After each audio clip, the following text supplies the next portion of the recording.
মিনহাজ এ ভাই সাসি আমারে কবা এইরম করে মাছ রাইন্দে দিতে, তারপরও যদি না খাতে পারো তখন তোমার বউ তো আছেই। এক ছোট ভাই বিপদে পড়ে মেসেজ দিছে, মাছের কাটা আর গন্ধ নাকি তার কাছে সাইকোলজিক্যাল ব্যাপার হয়ে গেছে, কিছুতেই সহ্য করতে পারে না।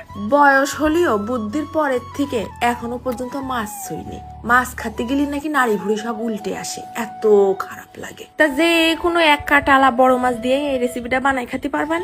আমার ঘরে পাঙ্গাস মাছ ছিল, তাই দিয়ে ঝটপট করে একটুখানি দেখাই দিই। প্রথমে কিন্তু অবশ্যই গরম পানি দিয়ে যে কোনো মাছ ধুয়ে নিবা, পারলি চামড়াটাও ছিলে নিবা, কারণ চামড়ায় অনেক সময় গন্ধ লাগে।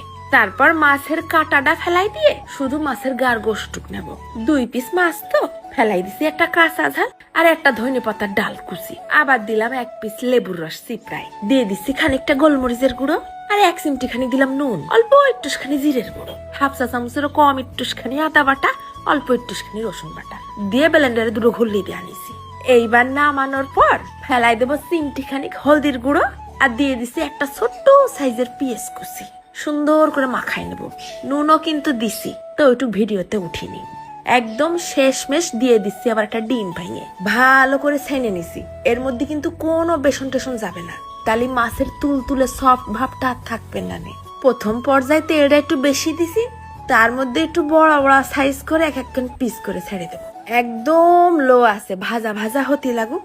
এধারে আর একটু মশলা বানাই নিয়ে নিছি ধনিয়া পাতা 4-5টা ডাল, দিয়ে দিলাম 3টে কাঁচা ঝাল আর রসুনের 4-5টা কুয়া, খানিকটা নুন দিয়ে একটুখানি পানি দিয়ে একদম ছলছলে করে বেটে নিয়ে আসি। হাফ ভাজা হলি কড়াইটা কায়েত করে বাকি তেলটুক তুলে রেখে দিছি। তারপর অল্প তেলের মধ্যে বড়াগুলো খুন্তি দিয়ে চাইপে লাল লাল ভাজা ভাজা সিদ্ধ করে নেব।